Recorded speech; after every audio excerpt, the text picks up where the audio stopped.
Hello बच्चों, आज हम अध्याय 5 वर्ग और वर्गमूल पर चर्चा करेंगे। बेटे, वर्ग क्या होता है और वर्गमूल क्या होता है? सबसे पहले हम ये समझने की कोशिश करेंगे, कोई भी संख्या अगर हम लेते हैं और उसी संख्या का उसमें 2 बार गुणा करा देते हैं तो हमें उस संख्या का वर्ग प्राप्त हो जाता है।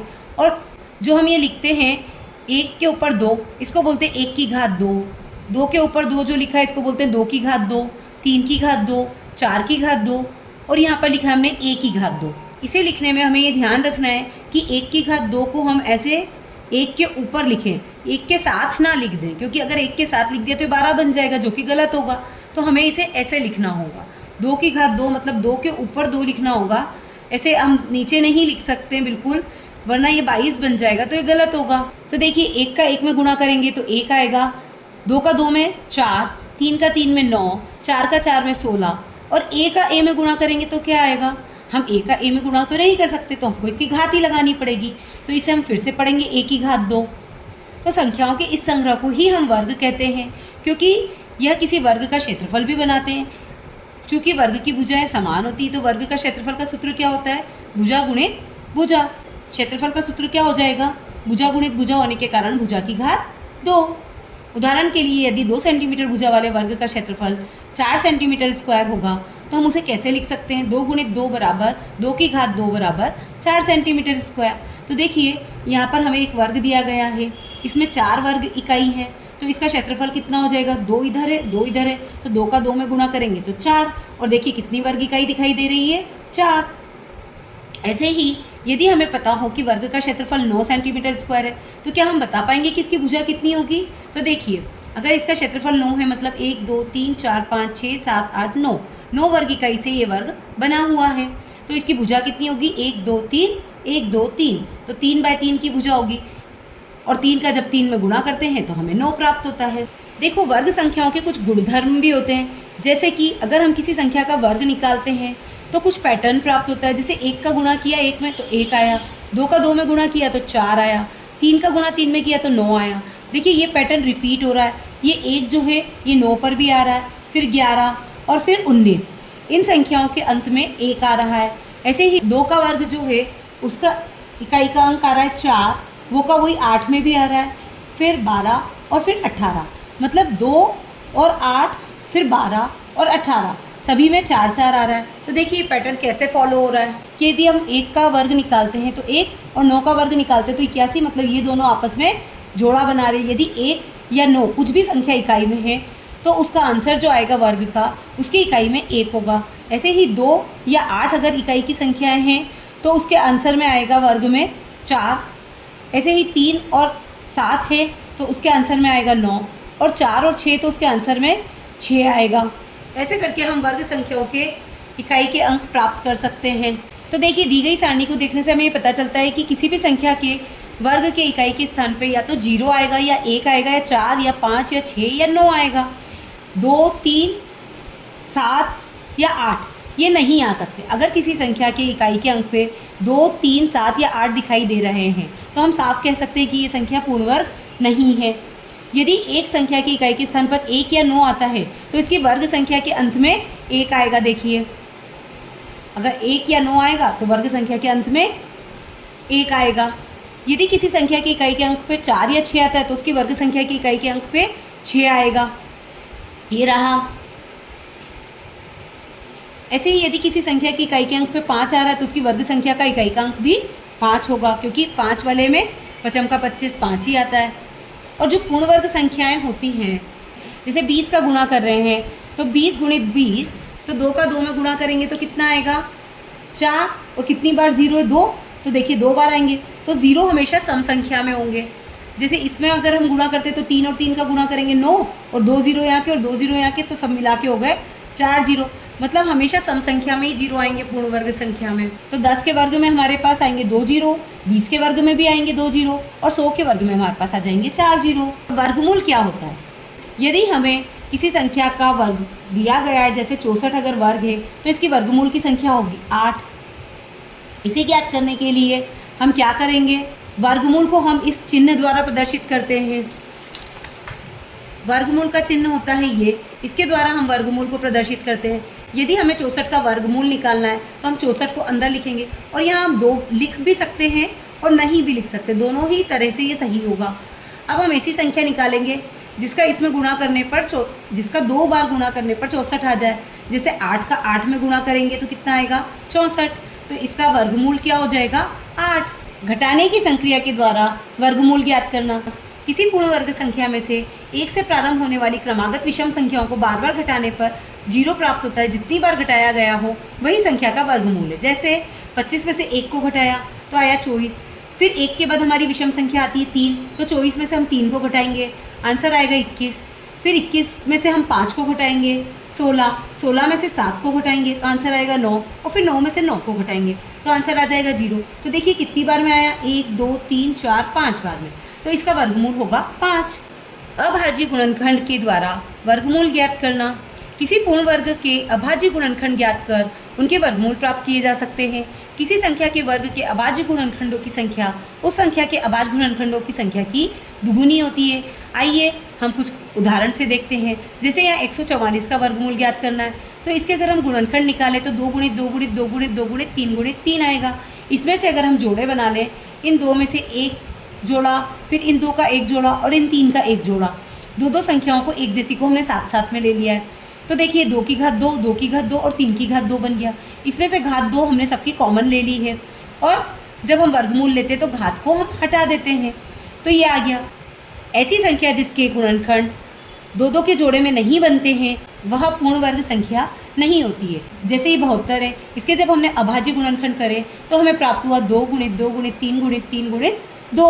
इसमें देखिए ये 1 2 अकेला रह गया है, इसका जोड़ा बन गया, इसका जोड़ा बन गया, लेकिन इसका नहीं बन पाया है, तो यह एक पूर्ण वर्ग संख्या नहीं है। अब हम कुछ प्रश्नोत्तर देखते हैं। प्रश्न क्रमांक 1, संख्या पैटर्न 1 4 9 16 25 और 36। इसके बाद अगली संख्या क्या आएगी? तो देखिए हमने ये वर्ग ज्ञात करके रखे थे, तो 1 4 9 16 25 और 36। इसके बाद 7 का वर्ग, 7 गुणित 7 49 आएगा, तो यहाँ हमारा आंसर होना चाहिए 49। तो देखिए हमारा आंसर सी सही होगा। प्रश्न क्रमांक 2, किसी संख्या की इकाई का अंक 4 या 6 हो तो उसकी वर्ग संख्या के इकाई का अंक क्या होगा? तो देखिए किसी संख्या की अगर इकाई का अंक 4 या 6 होता है तो उसकी वर्ग संख्या की इकाई का अंक क्या होता है? 6 होता है। देखिए दोनों के पीछे 6 आ रहा है, तो हमारा आंसर होना चाहिए 6। प्रश्न क्रमांक 3, 169 का वर्गमूल क्या है? तो देखिए हम इकाई के अंक से देखते हैं, इसका इकाई का अंक क्या है? 9। तो इसका वर्गमूल जो होगा उसका इकाई का अंक क्या होना चाहिए? 3, क्योंकि 2 दूनी 4 होता है, 6 छंग 36 होता है, और 9 9 81 होता है।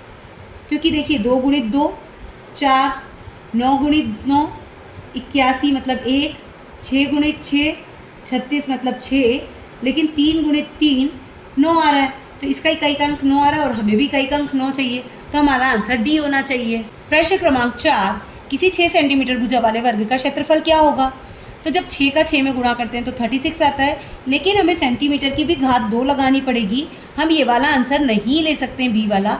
हमारा आंसर डी सही होगा। प्रश्न क्रमांक 5, 5.5 मीटर भुजा वाले एक वर्गाकार कमरे में कालीन बिछाने के लिए कितने वर्ग मीटर कालीन की आवश्यकता होगी? तो देखिए हम क्या करेंगे। तो देखिए जब हमने 5.5 में गुणा किया 5.5 का, तो हमारा आंसर आया ये, क्योंकि यहाँ पर भी दशमलव है और यहाँ पर भी दशमलव है, तो हमें पीछे से 2 संख्या के पहले दशमलव लेना पड़ेगा, तो हमारा आंसर हो जाएगा 30.25, जो कि हमारा पहला वाला आंसर है, तो ए हमारा सही उत्तर होगा। प्रश्न क्रमांक 6, संख्या 44 का वर्ग गुणा किए बिना ज्ञात कीजिए। तो देखिए हमें गुणा करने को मना किया गया, तो हम क्या करेंगे? 44 को हम लिख सकते हैं 40 + 4 और उसकी घात 2, और इसके लिए हमारे पास एक सूत्र होता है a + b का whole square is equal to a² + b² + 2ab। a² मतलब 40 का स्क्वायर, b² मतलब 4 का स्क्वायर, प्लस 2ab तो 2a का स्क्वायर, और a की जगह 40 और b की जगह 4, इसको हम गुणा कर देंगे। अब 4 चौक 16 होता है, तो इसको हम डायरेक्ट लिख सकते हैं 1600, फिर 4 चौक 16 और इसको हम गुणा करेंगे तो आएगा 320, और इन सबको हम जोड़ देंगे तो ये हमारा आंसर आ जाएगा। प्रश्न क्रमांक 7, हल कीजिए। यहाँ हमें एक वर्गमूल का चिन्ह दिया गया, उसके अंदर संख्या लिखी 248, फिर प्लस, फिर एक और वर्गमूल का चिन्ह उसमें 52, फिर प्लस, फिर एक और वर्गमूल का चिन्ह उसके अंदर 144। तो इसमें हम क्या करेंगे? सबसे पहले 144 का वर्गमूल ज्ञात कर लेंगे। तो 144 का वर्गमूल कितना होता है? 12।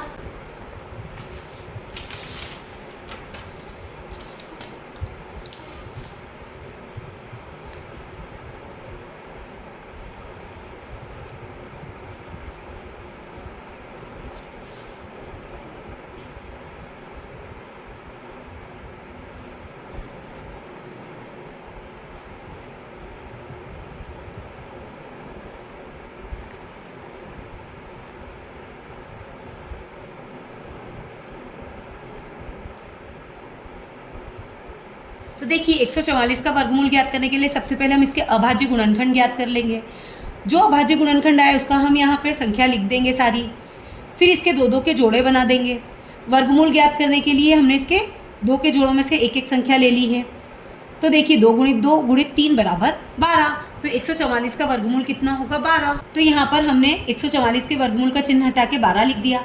अब 52 और 12 को जब हम जोड़ेंगे तो कितना आएगा? 64। 64 हमें पता है कि 8 का वर्ग होता है, तो 8 × 64 तो 8, तो हमने डायरेक्ट लिख दिया 8। अब इन दोनों को जोड़ेंगे तो आएगा 256। इसके फिर से अभाज्य गुणनखंड से हम इसको ज्ञात कर लेंगे। तो देखिए 256 का हमारा क्या आया? तो हमारा 256 का वर्गमूल आ गया 16। प्रश्न क्रमांक 8, पाइथागोरस त्रिक लिखिए जिसका एक सदस्य 12 है। तो हम जानते हैं पाइथागोरस त्रिक के 3 सदस्य कौन से होते हैं? m² - 1, m² + 1 और 2m। हमें एक सदस्य का मान दे रखा है 12, तो हम 2m बराबर 12 ले लेते हैं। तो इससे हमें m का मान प्राप्त हो जाएगा। m = 12/2 मतलब 6 आ जाएगा। अब m² - 1 जो है उसमें हम m की जगह 6 रख देते हैं, तो 6 × 36 - 1 तो 35, और एक m² + 1 है उसमें 6 × 36 + 1 मतलब 37। तो हमारे 3 सदस्य होंगे 12, 35 और 37। प्रश्न क्रमांक 9, अभाज्य गुणनखंड विधि से दी गई संख्याओं के वर्गमूल ज्ञात कीजिए। पहली संख्या दी है 1296। तो देखिए 1296 को हमने यहाँ लिख लिया और इसके अभाज्य गुणनखंड ज्ञात कर लिए। तो इसके अभाज्य गुणनखंड जो आए हैं उनमें से हम दो दो का जोड़ा बना लेंगे और दो दो का जोड़ा बनाकर वर्गमूल के लिए एक एक संख्या बाहर ले लेंगे और इनको गुणा करेंगे तो आंसर आएगा 36। यही हमारा अभाज्य गुणनखंड होगा। ऐसे ही 289 दूसरी संख्या दी गई है।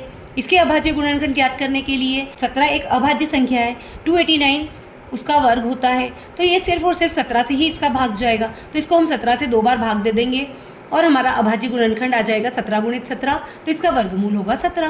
प्रश्न क्रमांक 10, वह सबसे छोटी संख्या ज्ञात कीजिए जिससे 600 को भाग देने पर वह पूर्ण वर्ग संख्या बन जाए। तो देखिए 600 के अभाज्य गुणनखंड ज्ञात कर लिए। ध्यान से देखें तो ये एक जोड़ा बन रहा है और ये एक जोड़ा बन रहा है, बीच की 2 और 3 संख्या बाकी रह रही है। तो ये जो बाकी रह रही है संख्या, इसी को हम इससे भाग दे देंगे। तो हमको किससे भाग देना पड़ेगा? 2 × 6। 6 से भाग देने पर ये एक संख्या पूर्ण वर्ग संख्या बन जाएगी। तो देखिए 600 में 6 का भाग देने पर कितना आएगा? 100। और 100 को अगर हम वापस अभाज्य गुणनखंड निकालेंगे तो अब जोड़े पूरे बन रहे हैं, तो ये पूर्ण वर्ग संख्या बन गई। प्रश्न क्रमांक 11, भाग विधि से 625 का वर्गमूल ज्ञात कीजिए। तो देखिए बच्चों, भाग विधि क्या होती है? सबसे पहले हम जो संख्या दी गई होती है उसको ऐसे लिख लेते हैं, उसमें पीछे से 2 2 का जोड़ा बनाते हैं। यदि कोई संख्या बच जाती तो उसे अकेला छोड़ देते हैं आगे की तरफ, लेकिन पीछे 2 का जोड़ा बनाना ज़रूरी है। अब जैसे 6 आया तो 2 का 2 में गुणा करेंगे तो 4 आएगा, जो कि 6 से छोटा है, तो हमने संख्या 2 ले ली। 6 में से 4 घटाया तो 2 आ गया। फिर ये जो 2 है उसी के नीचे 2 लिख के इनको जोड़ देंगे तो 4 आ जाएगा। और 4 में हम किस संख्या को गुणा करें कि हमें 225 आ जाए? तो 4 में हम 5 लगाकर 45 में 5 का गुणा कर देते तो 225 आ जाएगा। तो 45 में 5 का गुणा करने पर 225 आने से हमारा वर्गमूल कितना हो गया? 25। प्रश्न क्रमांक 12, वह सबसे छोटी संख्या ज्ञात कीजिए जिससे 200 को गुणा करने पर वह एक पूर्ण वर्ग संख्या बन जाए। तो देखिए 200 ये रही, इसके अभाज्य गुणनखंड निकाल लिए।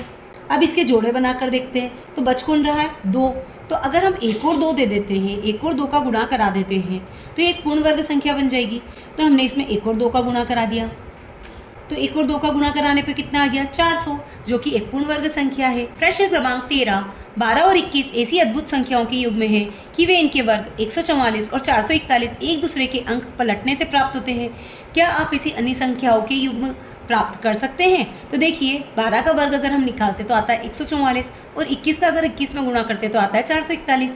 ये इन्हीं अंकों को आगे पीछे पलटने से उत्तर प्राप्त हो रहे हैं। वैसे ही अगर हम 13 का वर्ग करते तो आता है 169 और 31 का वर्ग करते हैं तो ये भी इन्हीं अंकों को पलटने से हमें उत्तर प्राप्त हो रहे हैं। प्रश्न क्रमांक 14, एक व्यापक ड्रिल अभ्यास के लिए विभिन्न स्कूलों के 6250 विद्यार्थियों को पंक्तियों में इस प्रकार व्यवस्थित किया जाता है कि प्रत्येक पंक्ति में उतने ही विद्यार्थी रहे जितने की पंक्तियों की संख्या है। ऐसा करने पर प्रशिक्षक ये पाता है कि 9 विद्यार्थी शेष रह जाते हैं। इस वर्ग की प्रत्येक पंक्ति में विद्यार्थियों की संख्या ज्ञात कीजिए। तो देखिए सबसे पहले तो जो शेष रह जा रहे हैं उसको हम इस संख्या में से घटा देंगे। ये हमने 6250 में से 9 को माइनस कर दिया, तो हमारा आंसर आया 6241। अब एक पंक्ति में विद्यार्थियों की संख्या कितनी होगी? क्योंकि ये वर्ग बन रहा है तो इसका हम वर्गमूल ज्ञात कर लेते हैं। तो 6241 का वर्गमूल अगर हमने भाग विधि से निकाला है तो हमारे पास आ गया 79, 79, तो ये हमारा आंसर होगा। प्रश्न क्रमांक 15, आप अपने घर से उत्तर की ओर चलते हैं, फिर मुड़कर पश्चिम की ओर चलते हैं ताकि आप अपने मित्र के घर पहुंच जाए। लौटते समय आप अपने मित्र के घर से अपने घर तक विकर्णतः चलकर पहुंचते हैं। लौटते समय आप कितनी दूरी तय करेंगे? तो देखिए, सबसे पहले हम दिशाओं को लिख लेते हैं, उत्तर, दक्षिण, पूरब, पश्चिम। सबसे पहले इसमें कहा गया है कि हम अपने घर से उत्तर की ओर चल रहे हैं, तो मतलब हम ऊपर की ओर चल रहे हैं, उत्तर की ओर। फिर हम जा रहे हैं पश्चिम की ओर, तो ये हम पश्चिम की ओर चले गए। अब हम यहाँ मित्र के घर पहुँच चुके हैं, लेकिन लौटते समय में हमने ये वाला रास्ता लिया, इसे हम विकर्ण कहते हैं। तो हम जानते हैं कि पाइथागोरस थ्योरम होती है, एक पाइथागोरस प्रमेय, जो कि समकोण त्रिभुज में लगती है। यहाँ ये एक समकोण त्रिभुज बन रहा है। वह प्रमेय होती है कर्ण का वर्ग बराबर लंब का वर्ग प्लस आधार का वर्ग। तो कर्ण हमारा जो ये टेढ़ा होता है, विकर्ण होता है, इसे हम कर्ण कहते हैं। तो ये हो जाएगा AC का वर्ग, और ये AB और ये BC, इन दोनों का वर्ग, और इनको आपस में जोड़ देंगे। अब इसका वर्ग हटाकर हम वर्गमूल का चिन्ह लगा देते हैं। तो लौटते समय हमारी दूरी कितनी होगी? उत्तर पश्चिम में चली गई दूरियों के वर्ग के योग के वर्गमूल के बराबर होगी।